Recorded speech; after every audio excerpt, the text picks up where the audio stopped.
Всем привет! С вами Анатолий. Ну что, весной мы поставили в Гусе-Лебеде Визиеру. Ну и, собственно, сегодня вы услышите отзыв об этой чудесной технике. Почему услышите? Да потому что время такое, иностранное все, дорого стало. Зато есть отличные наши вещи. Вот человек, который не человек, человечище, который не даст соврать, все расскажет, как есть. Но вначале я хочу посмотреть, что там внутри, раскрутив вот эту вот часть, посмотреть, может там То есть все золы. сломать тебе надо. Да, золы какой-нибудь много, там заросло все. Все-таки 3 месяца прошло. Ох. Слушай, может затопим, да посмотрим, и все. Сунешь, вот сразу... ты будешь топить, а я руку сувать, да? Да.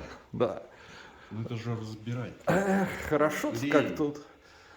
Дни рождения справляют и на свадьбы отправляют всем двором. Ну, вижу, пользуетесь. Пользуемся.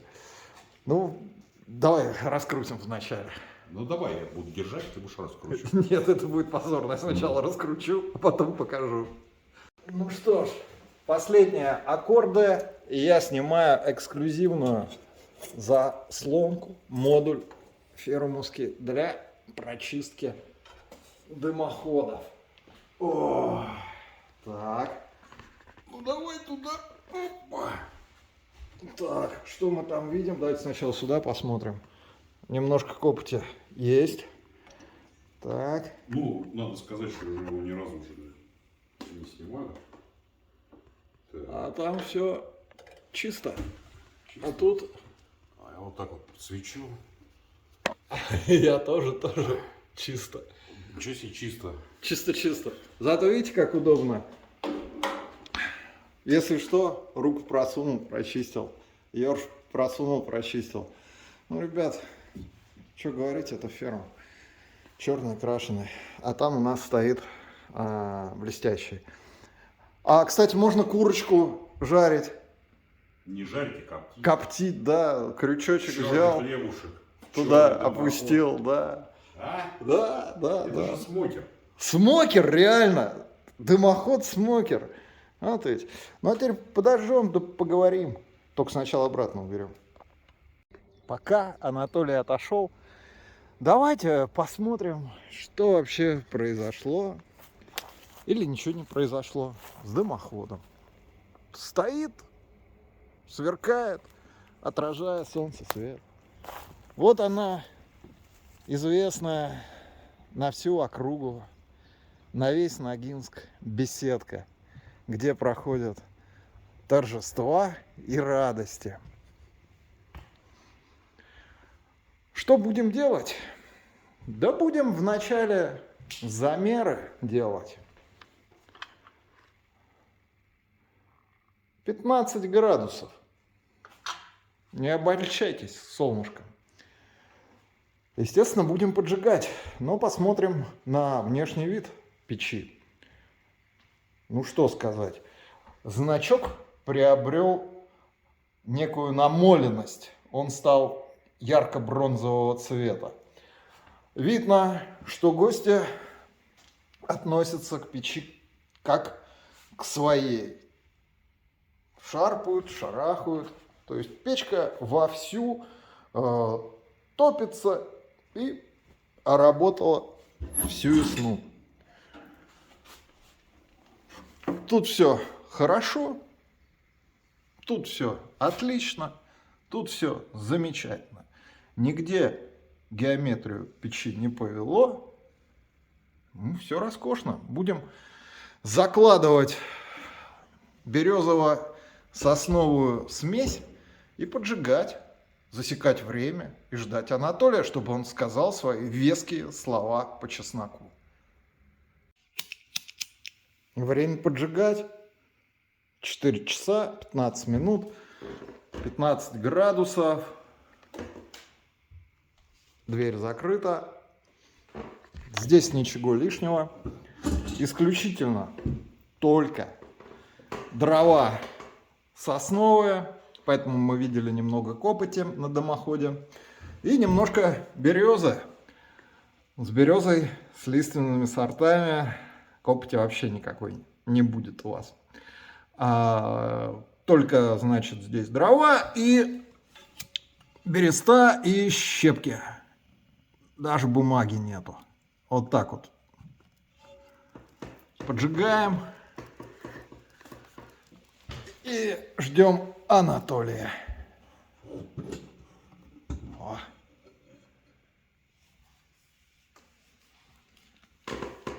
Сейчас будет вам красота. И так, тут мы все открыли. Проверим. Все открыли.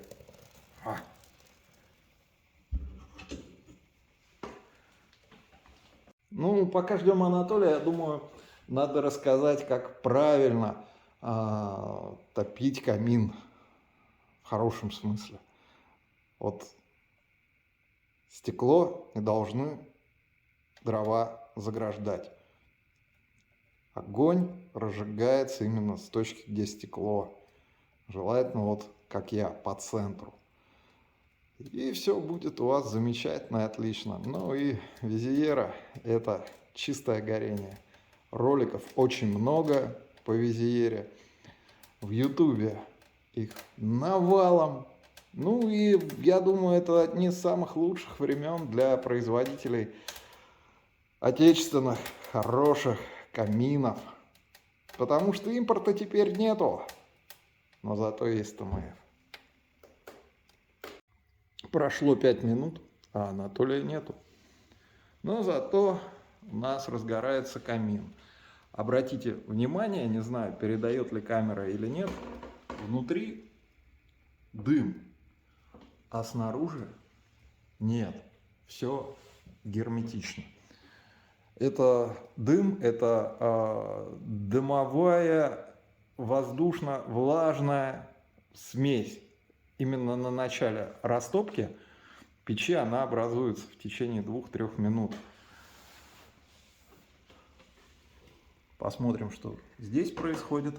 А здесь уже происходит магия и волшебство ТМФ.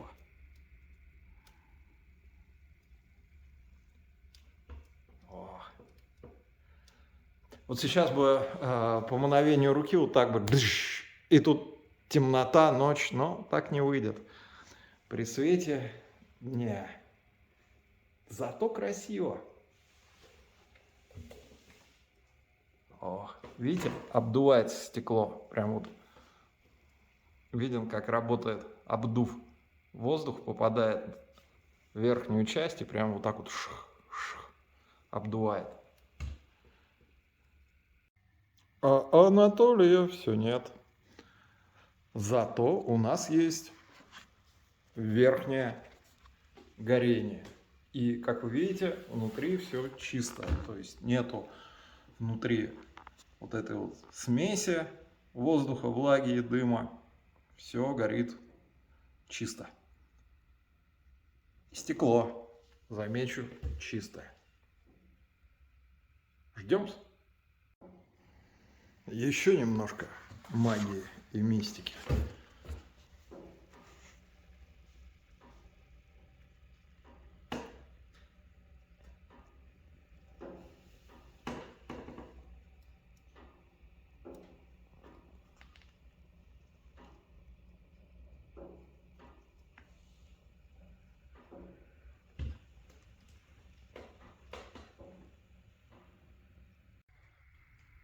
Прошло полчаса, температура увеличилась почти 20 градусов. Обратите внимание, какие здесь теплопотери. Ну и время пошевелить, может подложить. Так. Ручка холодная, ничего не дымит. Ну, это стандартный ТМФ, фиг говорить особо. Теперь положим вот так вот в плоскость. Посмотрим, что будет.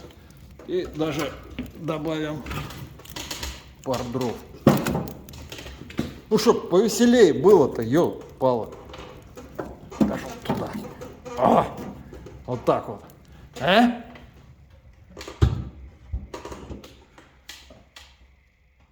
О, мистика поперла, магия. Все, как вы любите. Да вот зачем? Вот что вот по импорту плакать сейчас? Там, вот там, где же импортные? Вот! Лучше. Ядрит. Не, ладно, Анатолий придет, все сам расскажет. Уж полночь близится, а Анатолия все нет. Но зато в темноте можно полюбоваться вот горением. Но делать мы этого, естественно, не будем, а будем ждать Анатолия. Хотя ладно, конечно же, полюбуемся системой работы дожигателя. Видите, из сопел фигачит дожиг. Вот так вот.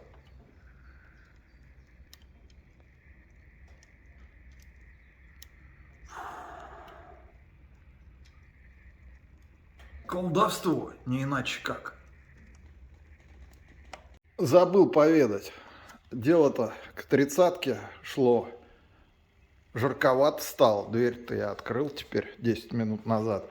Так что эксперименты с градусником заканчиваем. Ну, Анатолия нет. Зато есть камин. Будем смотреть. Посмотрите. Шамот уже настолько за это время разогрелся, и вообще вся система настолько разогрелась, что из всех сопел фигачит пламя. Красота! 6:30 появляется самый честный Анатолий из всех Анатолиев. И он-то как раз расскажет за Визиеру. Ну, во-первых, сколько здесь помещений кубов? Я думаю, чуть больше 100. Чуть больше 100. Да. Когда вы топили в минуса, когда была ранняя весна, сколько по времени это занимало? Ну, наверное, минут 30. И уже можно было находиться, да, Да. нормально, в одежде в обычной. Ну, мы когда сюда с тобой зашли, на улице, конечно, не минуса, но, по-моему, на градусах 15. было... 15. Ну, здесь было градусов 10. Ну да, тоже А сейчас по здесь, ощущениям. в принципе, если мы сейчас поддадим, то здесь уже можно и попасть. Вот. Потому что здесь уже у меня спина такая очень теплая. Я как не раздумывая сел на предложенный стул с котом. Кот вообще засыпает. Вот, очень быстро набирает тепло. И чувствуется вот этот вот такой вал тепла идет. Очень бережно, мне очень нравится. Как часто топили Визиеру? То есть сколько здесь всяких мероприятий было? Ну, хороший вопрос. Ну, наверное, мероприятий 15-20 мы точно провели. И это все в холодное время года. Только собрался-то все. Сидеть, что тут, звезда же. 15-20 мероприятий. Вот. Топили сосной, как я вижу. Ой, вот честно, что у нас вот есть, тем мы и топим. Конечно, для большего художественного образа лучше положить какую-нибудь полежку, но сосна тоже попадается иногда. Какие-то нарекания на работу камина есть? Нет. У него даже, ты понимаешь, вот у меня же есть, ну, небольшой опыт, конечно, эксплуатации камина. Обычно первое, самое потребительское минус – это стекло. Ну, то есть стекло загрязняется. Не знаю, из чего здесь сделано. Здесь как стекло было, так и осталось. Ну, то есть не надо его чистить, там мыть, не знаю, дирать. И не очень сильно понимаю в технологиях, как это можно сделать. Но вот против фактов не попрешь. Ну и быстро нагревает вот объем. Вот. Коту тоже вот нравится. Что гости говорят? Или ничего не говорят? Дайте Гости, потопить и они, все. когда заходят, они говорят: вау. Ну, они у нас часто говорят: вау. Это хорошо, это, значит, мы правильно встретили гостей. Но я думаю, что никто в беседке не... Вообще, ну, для тех, кто здесь не был ни разу, то есть такая беседка в лесу с панорамным остеклением, и ты просто не ожидаешь, что она здесь есть. А когда сюда приходят гости, они не ожидают, что здесь вот такой очаг. У огня потрясающее гипнотическое свойство, которое действует на любого человека. Он умеет тормозить наш вот этот бег по жизни. И даже на мероприятиях иногда ты видишь людей, которые залипают в камин. Это настолько удивительно. То есть они выпадают из общего круговерти праздника, получается. То есть вокруг них такой бедлам и музыка, а они сидят и смотрят на огонь. Это удивительно. Я уж не говорю про то, что там начало праздника или концовка особенно. То есть мы же отмечаем, что что-то произошло, и после того, как ты сам факт отметил своими друзьями, имеет смысл остановиться, посмотреть на огонь и подумать, а какой ты стал в этом следующем шаге. Ну, даже дождь за окном, звуки саксофона не сравнятся с потрескиванием дров и видом вот этого завораживающего зрелища огня, который пляшет на полежках. Даже, в принципе, при съемках же всегда нужно включать какое-то освещение. Да? Мы с собой выключили, потому что вот этот девайс создает потрясающее такое настроение философа. Да? Да. Подумать, затормозиться. Да. Если вам это надо, а может быть вам это не надо, но вы все равно это получите, так или иначе.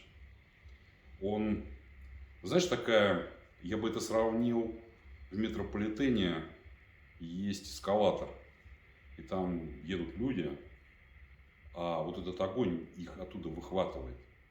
И они уже не едут по этому эскалатору, они уже не бегут по этой жизни, они как-то остановились. Такая река, которую ты можешь остановить и не войти дважды, но, по крайней мере, подумать, рядом посидеть. Даже кот, который собирался свалить, потому что у него много дел, по-моему, остановился. И вот сейчас сидит такой спокойный. Сейчас заснет. Да уж, кошки любят тепло. Скажи, пожалуйста, как думаешь, у нас вот сейчас с импортом проблема в том, что цена возросла, а каких-то вообще не будет каминов импортных. Можно ли, на твой взгляд, сказать, что это такая серьезная замена различным широко разрекламированным каминам из стран ЕС? Ты знаешь, я сторонник идеи, что все, что не делается, делается к лучшему. Я пока не вижу, знаешь, такой уровень тревожности 0. Почему он 0? Потому что, в общем-то, все понятно. Спорить о том, что наши могут делать лучше, я вообще даже не начинал. Наши могут делать лучше.